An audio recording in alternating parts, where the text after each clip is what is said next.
마귀는 자기와 똑같은 방향으로 걸어간 사람들을 공격하지 않습니다.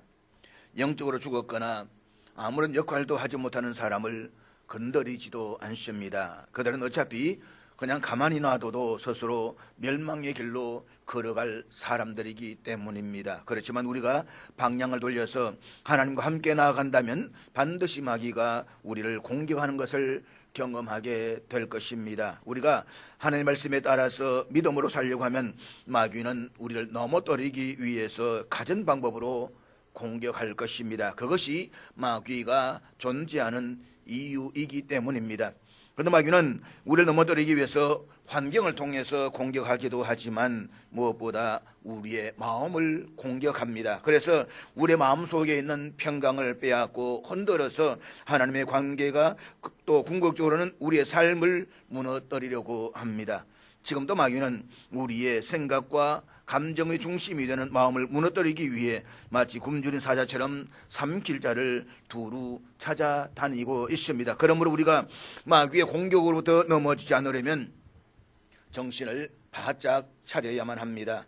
그렇지 않으면 우리는 마귀가 쳐놓은 올무에 걸려 넘어지고 말 것입니다.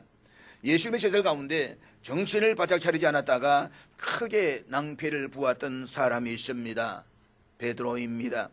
베드로는 과거 겟세마네 동산에서 시험에 들지 않게 깨어있으라는 예수님의 경고에도 불구하고 정신을 놓고 있다가 마귀에게 넘어가 예수님을 3번이나 부인했었던 아픈 기억을 가지고 있습니다. 까딱했으면 그는 영원히 넘어갈 뻔했습니다. 그래서 그는 자신과 똑같은 잘못을 범하지 않기를 바라면서 성도들을 향해서 가슴 절절한 권면을 합니다. 건신하라, 깨어라, 너희 대적마귀가 우는 사자같이 두루다니며 삼킬 자를 찾나니. 이 말씀에서 우는 사자는 먹잇감을 움켜쥐고 갈기갈기 찢어버리는 무시무시한 모습으로 우리에게 다가오는 모습입니다. 베드로는 마귀가 그와 같이 두렵고 잔인한 존재라고 이야기합니다. 마귀와 이처럼 삼킬 자를 찾기 위해서 두 눈에 상심지를 켜고 돌아다니기 때문에 성도들은 한시라도 방심하지 말고 정신을 바짝 차려서 자기 신앙을 지켜나가라고 합니다. 그렇지 않으면 마귀의 표적이 되기가 십상이기 때문입니다. 무엇보다 베드로의 이러한 권면은 단순한 이론적 교훈이 아니라 자신의 생생한 체험에서 우러나온 일종의 체험담이라고 말할 수 있습니다. 그의 체험은 그야말로 사자의 입에 들어갔다가 극적으로 살아온 사람의 생생한 증언이라고 말할 수 있습니다. 그럼 우리는 마귀의 먹잇감이 되지 않기 위해서 성령으로 철저히 무장해서 정신을 바짝 차려야만 할 것입니다. 그래서 도적과 같이 임하시는 주님의 날에 결코 부끄럽지 않은 복된 성도들이 다 될 수 있기를 주의 이름으로 축복합니다. 특별히 마귀는 주로 3가지로 하나님의 사람들의 내면을 공격합니다. 이것은 아담 이래로 변하지 않는 사탄의 전략입니다. 첫째는 유혹입니다. 아담 이후의 모든 인간의 마음에는 욕심과 쾌락을 추구하고자 하는 욕망이 있습니다. 따라서 유혹은 우리 안에 존재하고 있는 욕심과 쾌락을 사랑하는 마음을 이용해서 영적으로 우리를 무너뜨려서 능력을 잃어버리게 하는 작전입니다. 마귀는 에덴 동산에서부터 이 작전을 사용했습니다.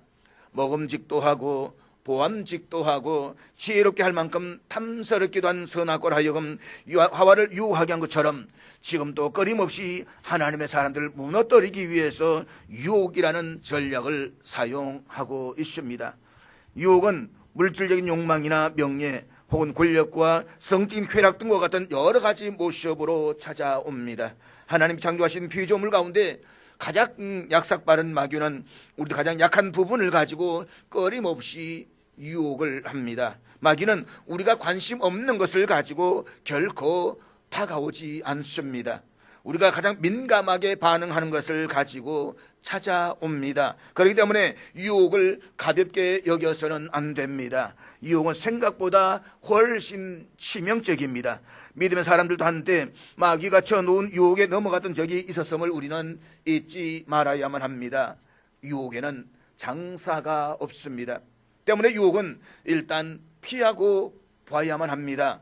유혹을 받는 그 자리에 머물러 있으면 넘어가지 않을 사람이 없습니다. 그러므로 유혹이 올 때 혹은 유혹을 받을 때에 그 자리에서 무조건 피하고 보아야만 합니다. 그것이 유혹을 이기는 방법 가운데 하나일 것입니다. 둘째는 분노입니다.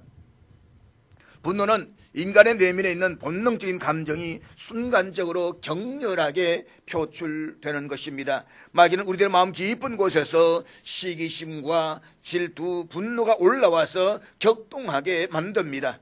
그래서 마음의 평강을 빼앗아 버리고 관계를 파괴합니다. 사람이 순간적인 감정에 휩싸이면 그것이 폭탄인지도 모르고 격발시켜 버립니다. 그래서 자신의 존엄성과 아름다움을 무너뜨릴 뿐만 아니라 다른 사람에게 상처를 주기도 합니다. 나아가 하나님의 영광을 가리고 천국이 되어야 할 곳을 지옥으로 만들어버리는 일들이 일어나게 됩니다. 그러므로 우리는 마음의 분노가 서서히 치밀어 오를 때에 그 분노의 노예가 되지 않기를 기도하셔야만 합니다. 하나님께서 마음의 평강을 주시기를 기도하셔야만 합니다. 그것이 우리가 분노를 다스리는 방법일 것입니다. 셋째는 두려움입니다.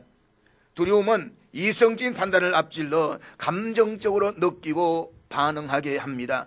이 두려움은 실제로 존재하는 위협에 대한 것이 아니라 대부분 마음 안에서 일하는 감정을 바탕으로 만들어집니다.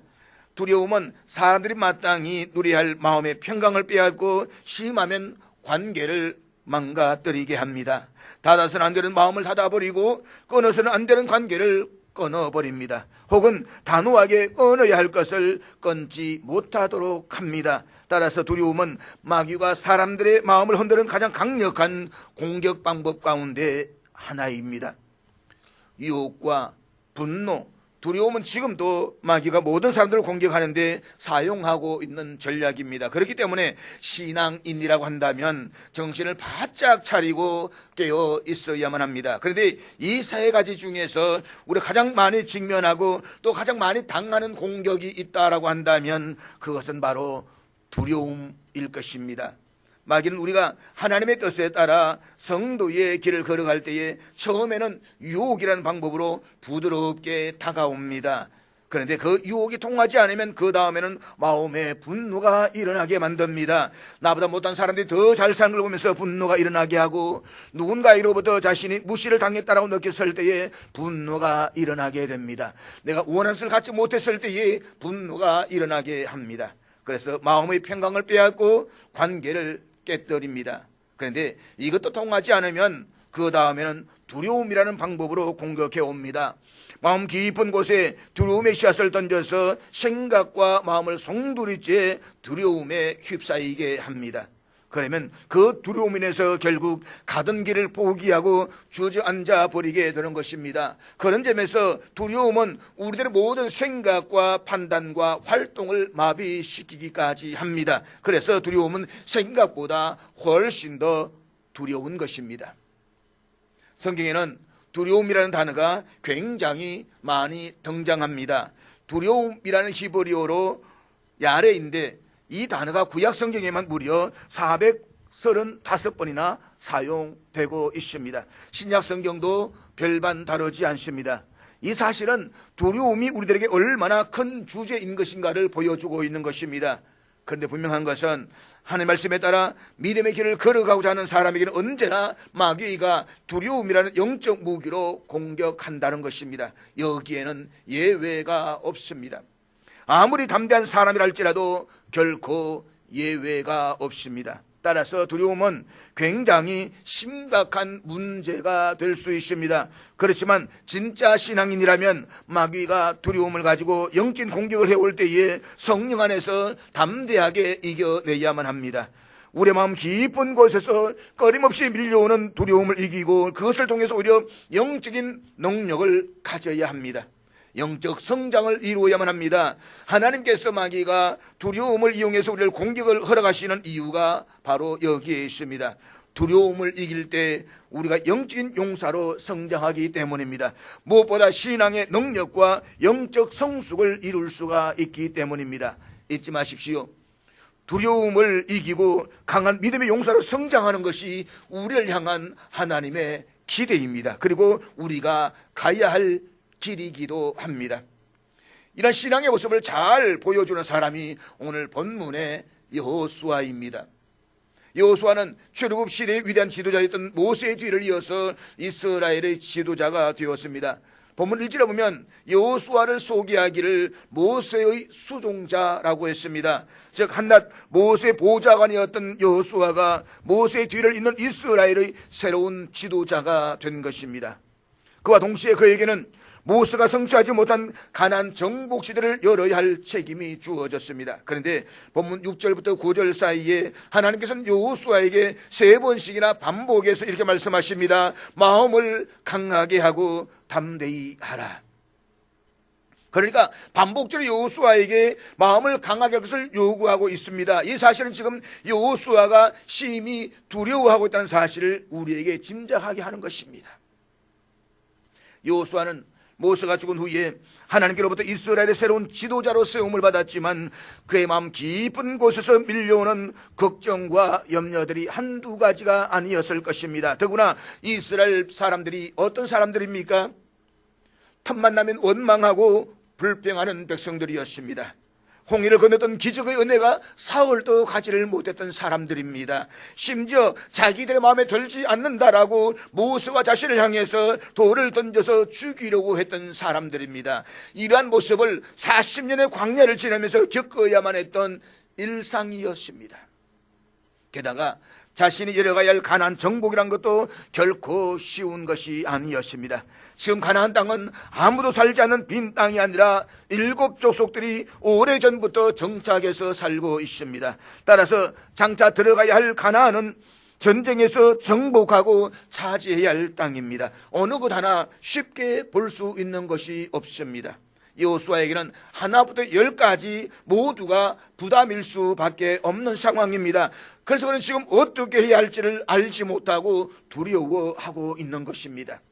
그런데 결론적으로 말씀을 드리지만 여호수아는 그 모든 두려움에서 승리했습니다. 그리고 모세의 뒤를 이어서 위대한 지도자가 되었습니다. 그렇다면 여호수아가 그 어떤 두려움을 이겨내고 가나안 정복 전쟁을 감당할 수 있던 비결이 무엇일까요? 한마디로 기도입니다. 그는 기도로 두려움을 이겨냈습니다. 그렇다면 여호수아가 드렸던 기도의 특징은 무엇일까요? 우리가 살아가면서 우리의 마음 깊은 곳에서 밀려오는 두려움을 만났을 때에 그것을 이겨내기 위해서 어떤 기도를 드려야 할까요? 첫째, 하나님이 함께 하심을 경험하는 기도를 드려야만 합니다. 오늘 본문 5절 말씀인데 우리 5절 다 같이 읽도록 하겠습니다. 내 평생에 너를 넉히 대적할 자가 없으리니 내가 모세와 함께 있었던 것 같이 너와 함께 있을 것임이니라. 내가 너를 떠나지 아니하며 버리지 아니하리니. 본문에서 하나님은 두려움에 사로잡혀 있는 여호수아를 향해서 이렇게 말씀하십니다. 내 평생에 너를 넉히 대적할 자가 없으리니. 이 말씀을 NIV 영어 성경에서는 이렇게 번역하고 있습니다. 내 평생에 어떤 사람도 너를 향해 대들 수가 없을 것이다. 하나님께서는 내부적으로 모세를 대적할 자가 없었듯이 여호수아의 지도력에 도전할 자가 없게 하시겠다라고 말씀을 하십니다. 그리고 아울러서 외적으로 가나안의 어떤 대적도 여호수아가 이끄는 이스라엘 군대를 맞서 싸울 자가 없을 것이라고 하십니다. 그런데 여호수아가 그럴 수 있는 것은 자신에게 탁월한 지도력이나 강력한 군사력이 있기 때문이 아니었습니다. 평생에 여호수아를 대적할 자가 없는 것은 하나님이 그와 함께 하시기 때문입니다. 내가 너를 떠나지 아니하며 버리지 아니하리니. 그러니까 하나님께서는 여호수아를 절대로 떠나지도 포기하지도 않을 뿐만 아니라 혼자 있게도 하지 않을 것이라고 말씀을 하십니다. 무엇보다 본문의 짧은 본문에서 하나님의 동행의 약속이 3차례 걸쳐서 반복되는 것은 여호수아와 함께 하겠다는 하나님의 약속이 반드시 이루어질 것이라는 사실을 강조하기 위해서입니다. 하나님께서 이렇게 반복해서 약속하신 이유는 여호수아가 감당해야 할 현실이 인간의 힘으로는 도저히 극복하기 어려운 상황이었기 때문이기도 합니다. 사실 가나안 족속들은 여호수아가 이미 목격한 대로 그 키가 장대했고 그들은 거대한 요새와 같은 성에 거주하고 있습니다. 뿐만 아니라 그들은 싸움에 아주 익숙한 사람들이었습니다. 그에 반해서 이스라엘 백성들은 그들과 맞서 싸울 군사 조직도 미비했습니다. 전쟁 경험도 적었습니다. 한마디로 여호수아에서는 어떻게 할 수 있는 것이 아무것도 없었습니다. 그래서 그는 더 두려운 것입니다. 그리고 그가 의뢰할 수 있는 것은 오직 전능하시며 승리의 주님이신 여호와 하나님 한 분뿐이었습니다. 그렇기 때문에 그는 하나님이 함께 동행해 주시기를 기도했던 것입니다. 그리고 하나님께 여호수아에게 반복해서 말씀하십니다. 내가 어디로 가든지 내 하나님 여호와가 너와 함께 하느니라. 사람이 전혀 생소한 곳을 방문한다든지 새로운 일을 시작한다라고 하는 것은 두려운 일입니다. 더구나 생사를 건 전쟁을 수행해야 한다라고 하는 것은 참으로 두렵고 떨리는 일입니다. 여호수아가 현재 그와 같은 상황에 있었습니다. 그런 위대한 지도자 무엇에도 인도해드리지 못한 이 가나안의 이스라엘 백성들을 인도해드리는 중대한 사명을 받았습니다. 그런데 하나님은 그를 그냥 혼자서 보내지 않으셨습니다. 하나님은 그가 어디로 가든지 함께 동행하시겠다고 말씀을 하십니다. 그러니까 두려워하지 말고 담대하라고 말씀을 하십니다. 그런데 이런 하나님의 동행하심의 약속은 모세와 여호수아에게만 주신 것이 아니었습니다. 이 약속은 하나님을 의뢰하는 모든 성들 향해서 주시는 축복된 약속이었습니다. 히브리서 13장 5절 말씀 우리 다 같이 읽도록 하겠습니다. 같이 읽습니다. 시작. 돈을 사랑하지 말고 있는 바를 족한 줄로 알라. 그가 친히 말씀하시기를 내가 결코 너희를 버리지 아니하고 너희를 떠나지 아니하리라 하셨느니라. 이 말씀은 오늘 본문에서 여호수아에게 주셨던 바로 그 말씀입니다. 뿐만 아니라 야곱에게도 이스라엘 백성으로 주신 그 약속의 말씀이었습니다. 따라서 하나님께 택하신 백성들은 그들 어떤 형편에 처하든지 하나님 절대적인 보호와 도움을 받는다는 변치 않는 약속의 말씀입니다. 이것이 오늘 우리가 믿는 하나님의 참 모습입니다. 우리는 결코 하나님을 굳게 의지하다가도 때로는 곧잘 하나님을 잊어버리고 하나님 붙잡은 손을 우리의 편의에 따라서 놓아버릴 때가 있습니다. 귀찮다고요, 신경 쓰인다고요, 너무 의식된다고요, 때때로는 하나님 없이 좀 살고 싶다고요. 그렇지만 기억하십시오. 우리의 아빠 하나님은 우리를 잡은 손을 영원히 놓지 아니하십니다. 일평생 수없이 많은 전쟁을 치르던 다윗은 이러한 하나님을 경험했기 때문에 그는 이렇게 노래했습니다. 내가 사망의 엄침한 골짜기로 다닐지라도 해를 두려워하지 않을 것은 주께서 나와 함께 하심이라. 주의 지팡이와 막대기가 나를 안위하시나이다. 그렇습니다. 하나님은 우리와 함께 계시고 우리 곁을 일평생 떠나지 아니하십니다. 하나님이 우리와 함께 동행하심의 징표로 이 땅에 오신 분이 바로 임마누엘 예수 그리스도이십니다. 그리고 그의 영이신 성령께서 지금 우리와 함께 영원히 동행하십니다. 이 사실을 믿는다면 어떠한 상황에서도 염려하거나 걱정하지 마십시오. 두려워하지 마십시오. 하나님이 동행하십니다. 하나님이 도와주십니다. 따라서 지금의 어려운 문제를 내 지혜와 내 힘으로 풀려고 하지 말고 지금 여러분 곁에서 여러분을 돕기 위해서 계시는 하나님께 맡기십시오. 하나님께 상의하시고 하나님께 아뢰십시오.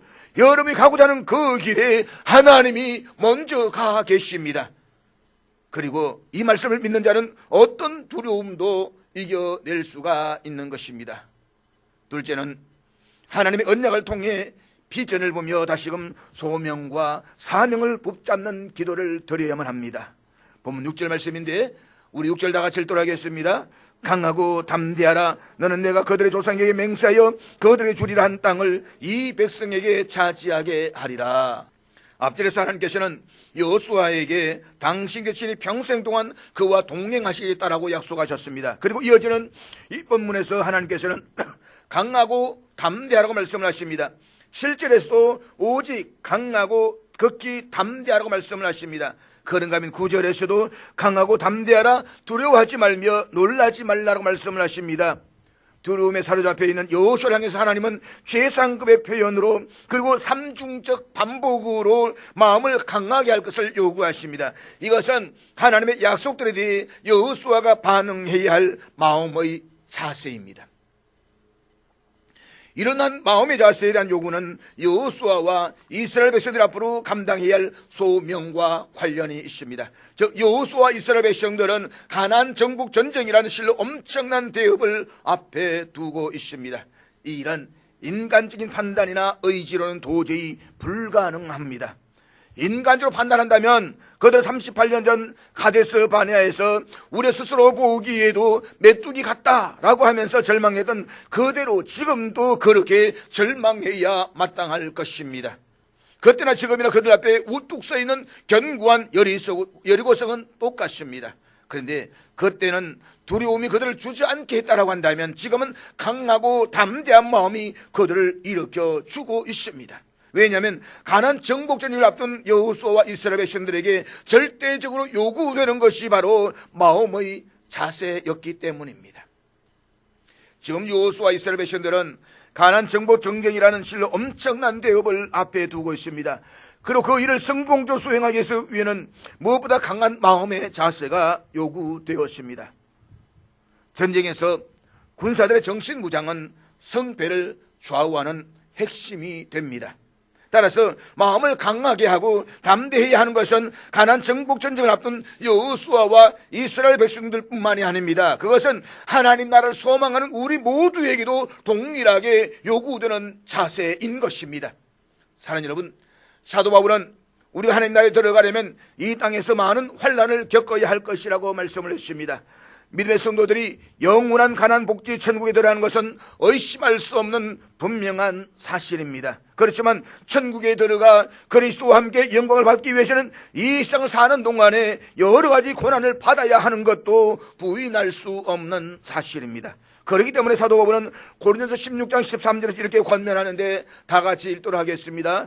깨어 믿음에 굳게 서서 남자답게 강건하라.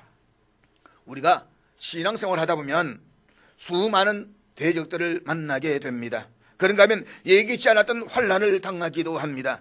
이러한 것들로 인해서 두려움이 우리의 마음을 설거머니 자리를 잡게 됩니다. 그렇게 되면 하나님 앞에서 붙잡았던 비전이 보이지 않게 될 뿐만 아니라 감당해야 할 소명의식도 사라지게 됩니다. 우리가 마땅히 감당해야 하고 또 가야 할 방향까지 잃어버리게 되는 것입니다. 두려움이라는 것이 그만큼 두렵습니다. 그렇기 때문에 우리는 마음을 강하게 해야만 합니다. 지극히 담대해야만 합니다. 하나님 우리에게 요구하시는 것은 용서의 마음입니다. 그런데 우리가 강하고 담대할 수 있는 근원은 전능하신 하나님께서 우리와 함께 하시기 때문입니다. 우리가 마음을 강하게 하고 담대히 하는 것은 하나님을 절대적으로 의뢰한다는 것입니다. 반면에 마음을 강하게 하지 못하고 담대히 하지 못하면 그것은 하나님을 의뢰하지 못하기 때문입니다. 그러면 그들은 결코 약속의 땅 가나안을 얻지 못하게 될 것입니다. 이것을 기억한다면 사랑하는 여러분, 마음을 강하게 하고 담대히 하십시오. 그래서 어떤 환경이 펼쳐지더라도 굴하거나 포기하지 말아야만 합니다. 마귀가 우리의 마음에 두려움의 씨앗을 뿌려놓았다고 할지라도 우리 그 두려움을 성령의 도우심으로 몰아내야만 합니다. 마음이 강하고 담대하면 어떤 장애물이 있어도 주저하지 않고 가야 할 길을 뚜벅뚜벅 걸어갈 수가 있습니다. 하나님께서 우리에게 주신 소명과 사명을 붙잡고 부르심의 소망을 바라보면서 중단 없이 달려가야만 합니다. 그 길을 감에 있어 중요한 것은 우리의 마음의 담대함인 것입니다. 마음이 약하면 쉽게 주저앉아 버립니다. 마음이 약하면 쉽게 우리는 포기해버리게 되는 것입니다. 그래서 이 길을 걸어가기 위해서 영원한 천국으로 가기 위해서 우리에게는 담대함이 있어야만 합니다. 어떤 두려움과 어떤 환난 앞에서도 주저하지 않는 강인함이 우리 안에 있어야 되는 것입니다. 그러므로 바울과 같이 자신이 달려갈 길을 성공적으로 완주할 수 있는 참된 믿음의 성도들이 다 될 수 있기를 주의 이름으로 축복합니다.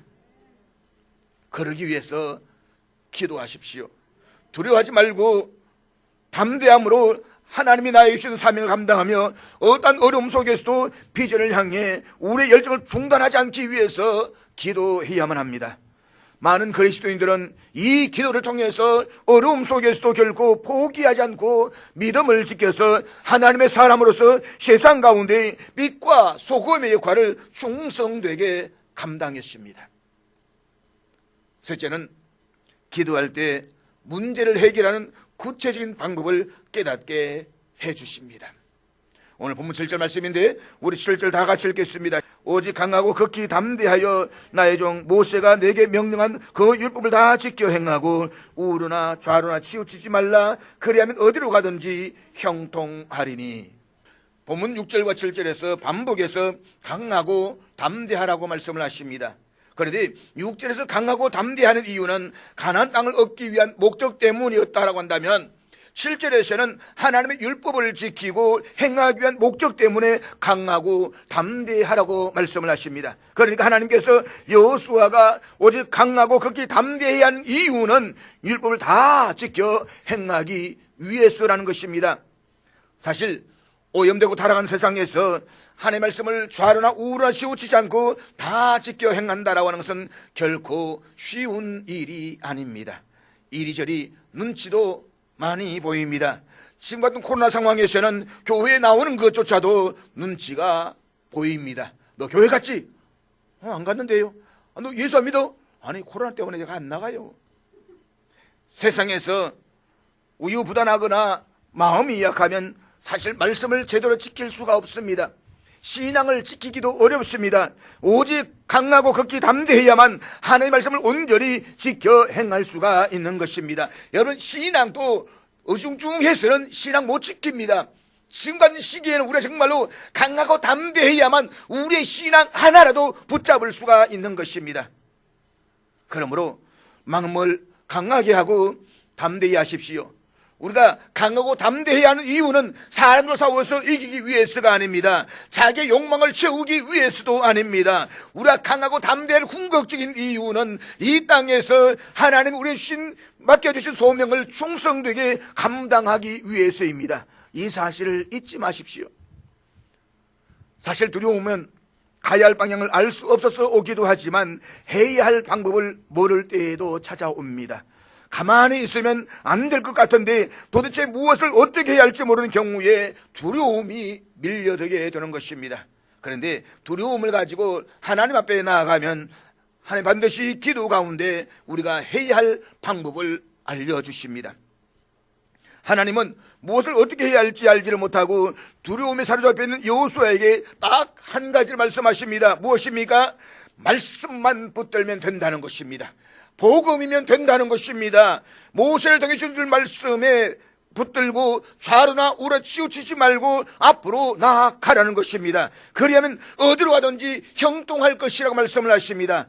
여기에서 어디로 가든지라는 말씀은 내가 걸어가는 모든 곳에서 말입니다.